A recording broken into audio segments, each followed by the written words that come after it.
Hello, good morning, good evening, good afternoon, depending on when you're watching this. This will be part 5.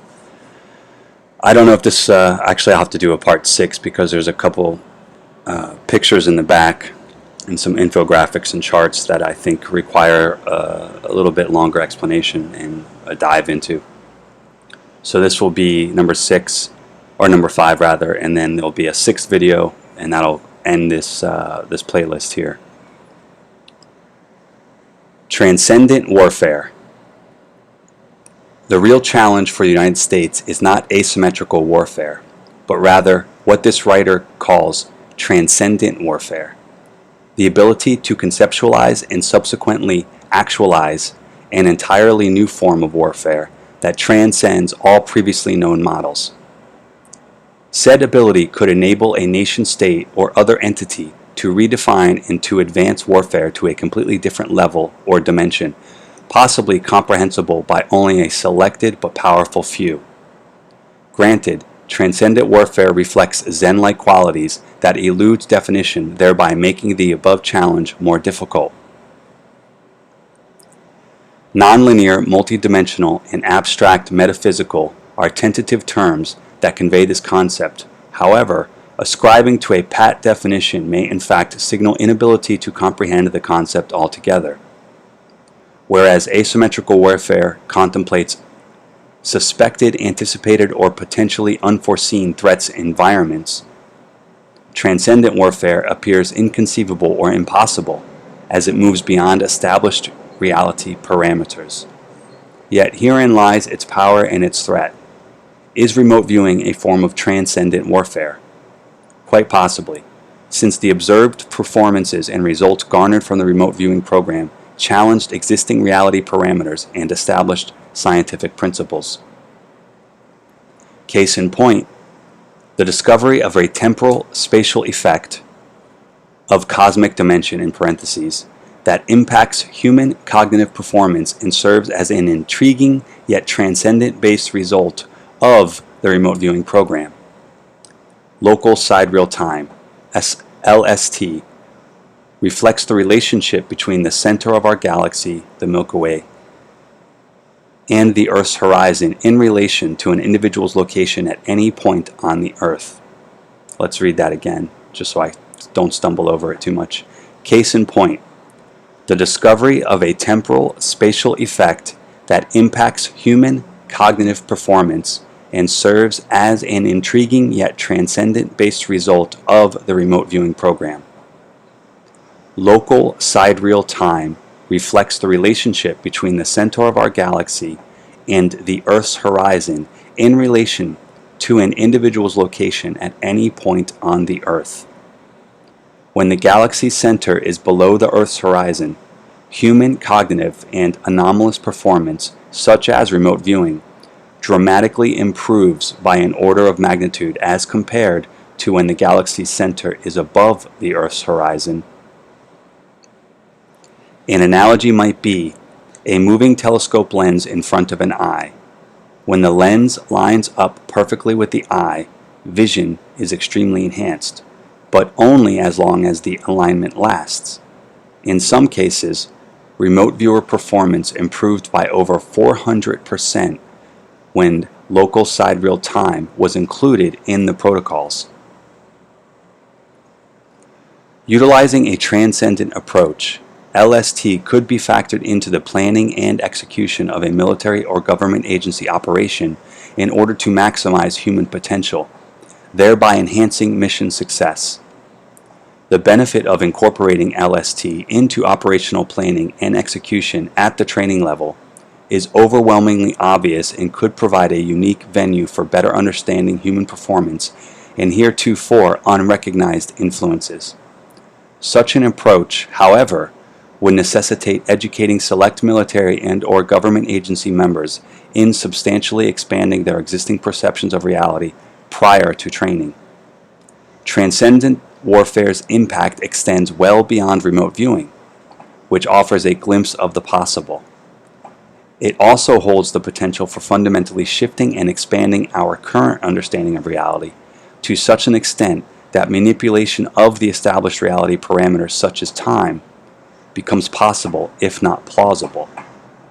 The first nation or group that actualizes transcendent warfare will therefore possess a strategic advantage that may prove insurmountable.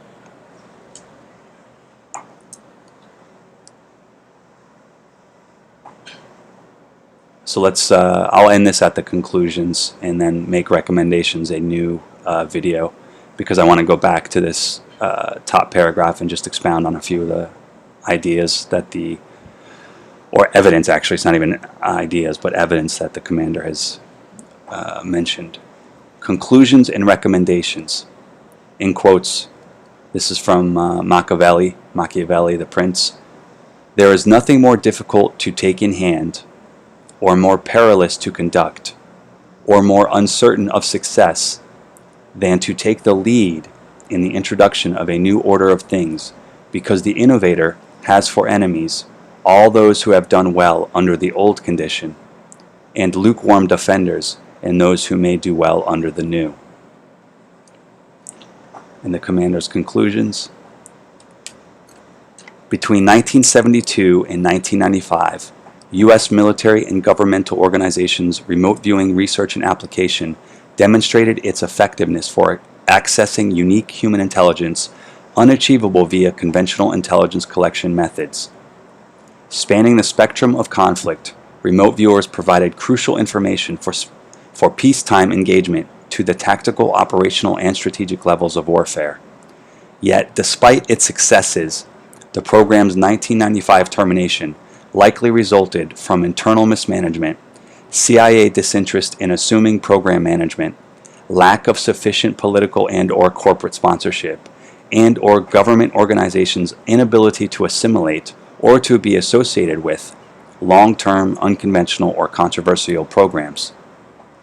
The remote viewing program's termination represents a missed opportunity to more fully explore, let alone comprehend, a likely aspect of transcendent warfare. Arguably, governmental organizations' failure to move fully, explore, and develop the underlying nature of remote viewing, and human potential in particular, was the program's greatest shortfall, as it was allowed to wither and die within conventional, symmetrically oriented institutions. At some point, if not already, U.S. inability to conceptualize transcendent warfare and to effectively develop, employ creative asymmetrical responses to dynamic environments will be recognized and exploited by our adversaries. Unless our institutions become sufficiently innovative and flexible in fostering transcendent and/or asymmetrical process, there is little reason to believe they can develop methods or programs for effectively dealing with future transcendent asymmetrical threats.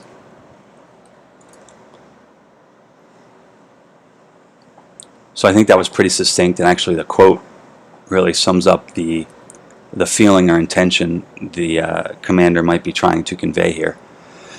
And then keep in mind that this document was written in 2001, of which the program actually didn't end in 1995. There's enough declassified documentation in the CIA's CREST library, the publicly available CREST library, that shows there's declass stuff from 2003 and onward.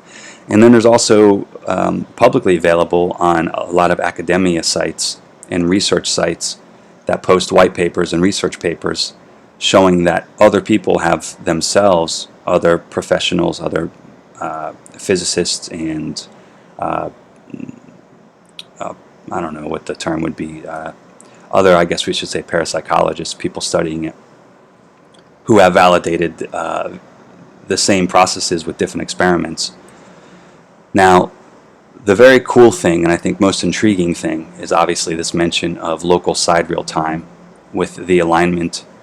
When the galaxy's center is below the Earth's horizon, human cognitive and anomalous performance, such as remote viewing, dramatically improves by an order of magnitude as compared to when the galaxy center is above the Earth's horizon. And then he has this nice analogy. An analogy might be a moving telescope lens in front of an eye.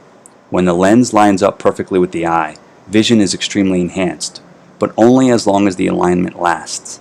In some cases, remote viewing performance improved over 400% when LST was included in the protocols. So for those of you on the scientific side who may scoff or laugh at parapsychology, and those for you on the esoteric or occult side or religious side, everybody's sort of probably shaking their head. Yeah, that kind of actually makes sense, but how would we have ever learned that without this research? Well, that research is actually available. It's just in our sacred texts, in our doctrines, in a lot of spiritual and religious doctrines, actually. And the quote that the commander started off with for why was the program killed and what lies ahead, I think sums that up too as well. At every crossroad on the path that leads to the future, the warriors forever opposed by 1,000 men appointed to guard the past. And let me just, I have this document over here with precognition, written by Elizabeth A. Roscher and Russell Targ. Russell Targ being one of the program directors and contributors, along with Edward May and Ingo Swann and McMongle, in the Stargate program, having worked at Stanford Institute. And let me take the precognitive aspect and turn it into more of a approachable notion, and that would be someone like, or using someone like Bruce Lee, or we could say today's MMA fighters or mixed martial arts fighters.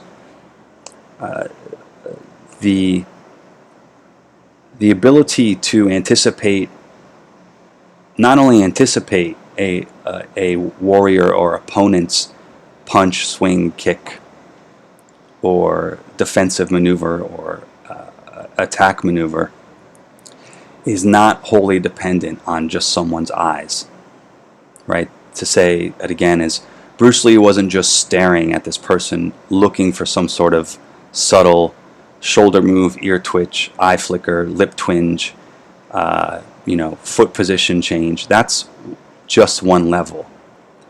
A lot of people, a lot of researchers who have gone in depth to what Bruce Lee was doing and some of the speed that he was able to articulate physically, would say that he was always a little bit removed from his own body, whereby he was watching it from a 3D space, which gave him the ability to be a little bit faster. And that more or less closely ties into a type of Buddhism, that the way I describe that. But what I'm saying is that precognition itself, and I've used this example before, but the idea of precognition is often interpreted through a material lens and a spiritual lens. The material lens, you could sort of define it, let's use a telescope like the commander has. Two skyscrapers, one in New York, one in Chicago. Each one has a powerful telescope on it, and they can both peer over to the city and see each other. And while you're on the top of the skyscraper, you can see a rainstorm heading over to Chicago. And maybe you phone into someone and you say, hey, you gotta, prepare for the rain. Now, all I used, or that someone on the skyscraper used, was a couple pieces of glass and a couple pieces of mirror, and then the illumination of the sun, right, to traverse this long distance.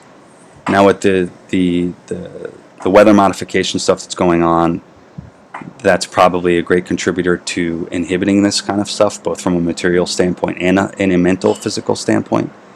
But let's just presume we had clear skies, for whatever it is, I think 800 miles, 600 miles to Chicago from New York.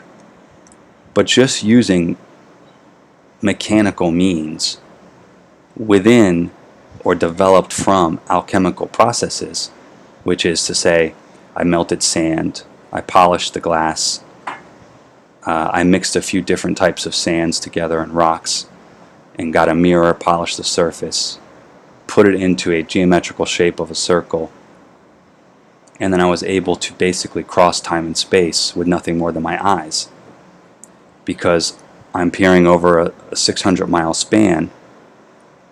I can see that it's raining in one city. It may come to our city. However, I can also precognitively tell whoever's on the ground there, right, as a bird in the sky, as an eye in the sky kind of thing. I can tell them to prepare. That, in a way, I mean, it's a precognitive state, just using nothing more than material synthesis. Technical, mechanical means with a little bit of alchemical applications. That's what a lot of the esoteric knowledge is really about. It's not, or at least on the alchemical side, it's a transmutation of materials and processes as using the elements of nature: heat, cool, electricity, condensing, things like that. Now, the same can be said for the human body, and we'll just say the mind's eye, or the precognitive ability to anticipate and deliver a response based on what I see through the light of the telescope or the light of my eye, my third eye, my pineal gland, whatever you kind of want to reference to grab onto the concept here. Bruce Lee, by doing that, wasn't just watching someone. He was feeling for it, and in a sense, based on his training, he was a little bit removed physically. He was a few feet back from his own body, which is what gave him the ability to be a little bit more aware. Some people might call it peripheral vision. So if you're somebody who has great peripheral vision, but you can also stay focused on the object in the center, directly in front of you, and you're able to manipulate your vision space, your spatial distance that way, don't forget you're also using your ears. And your ears have to be connected, because your ears are what control your timing. Like when we hear something, it's manifest into our brain as a mechanism of timing, distance.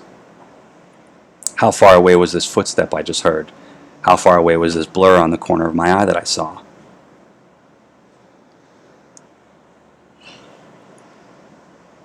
Just put that together. That's part of what the transmutation process is of the human body, is all senses connected into one. Physical, mental, spiritual. So, in addition to this local side real time,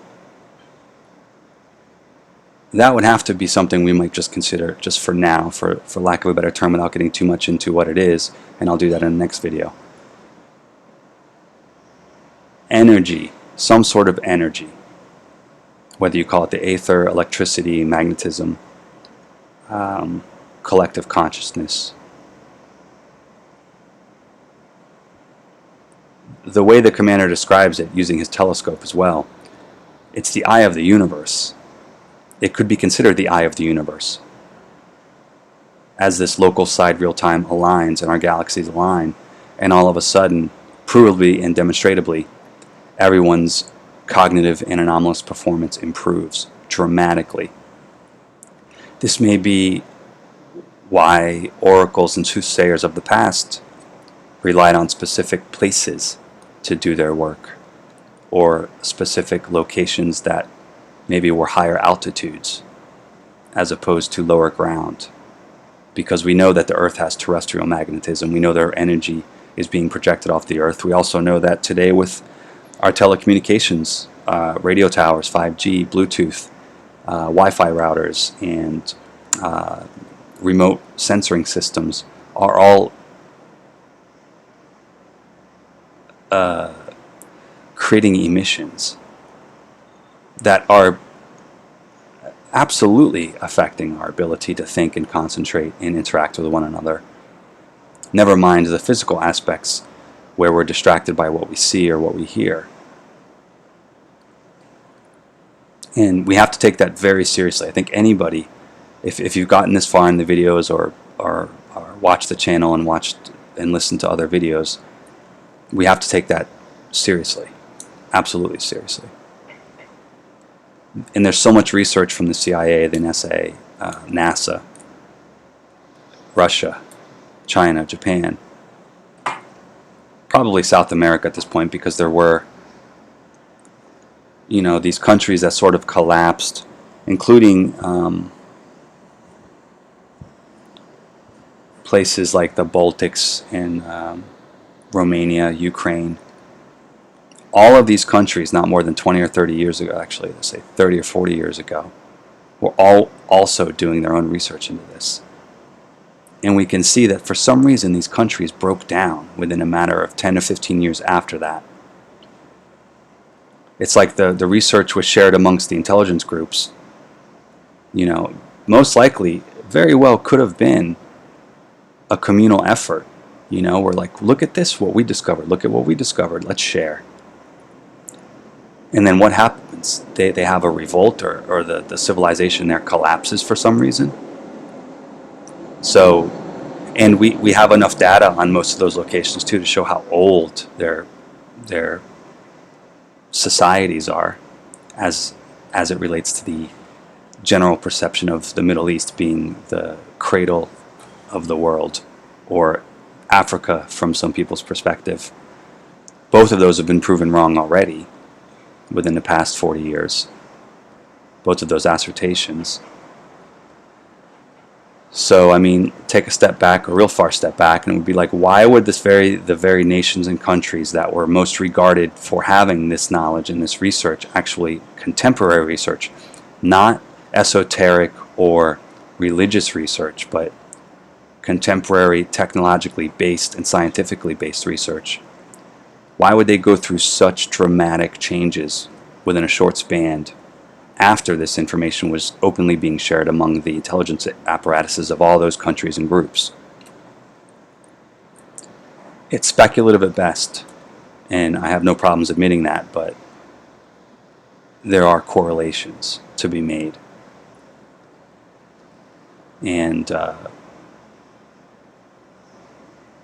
mean, it would be an attack on our humanity and spirituality. That's what's happening. I mean, the last paragraph here, the conclusions, the inability to conceptualize transcendent warfare.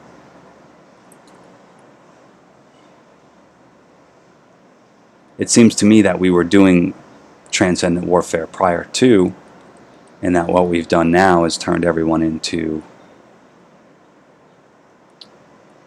a lemming. At any given time, someone can be turned into a lemming, or a group of lemmings. And I think it would be fair to say, well, look, some people just don't care, wouldn't use it right, don't understand, or put yourself on a high horse and say, well, morally and ethically they shouldn't be allowed to do it. They're just not fit. They're not physically fit, they're not mentally fit, they're not emotionally fit. And that's, I mean, that could be true, but that's also just temporary. And we don't have that institution of, or that lesson-bearing system to allow people to rise above whatever it is they're in. Not with this type of technology, not with this type of warfare. And I don't mean the transcendent warfare, but I mean the technological stuff. There are videos of people right now talking about linking our brains together via satellites, when we can already do that naturally, and would be able to do it if we weren't surrounded by the majority of these emissions. If people were allowed to openly discuss and talk about their religious and spiritual beliefs. If the government was allowed to openly study and research these types of concepts, which they already have. It's not like we're not opening the door. We're not trying to open the door to something that's undiscovered. It's already been opened multiple times in our history, our recent history, in our ancestors' history.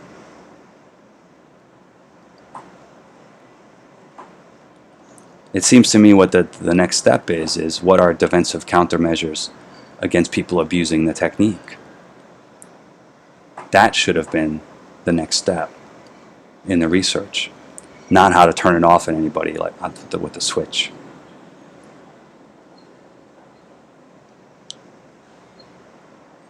All right, I'm going to end this here. Take care, do some research if you can, if you have the time. It's always better for you to teach yourself things instead of listening or reading what other people share with you. While I see a lot of titles and professional names attached to things, including people who have been, internationally recognized by stuff, I still have to convince myself, and that's by both practice and study. And I would encourage anybody else to do the same thing.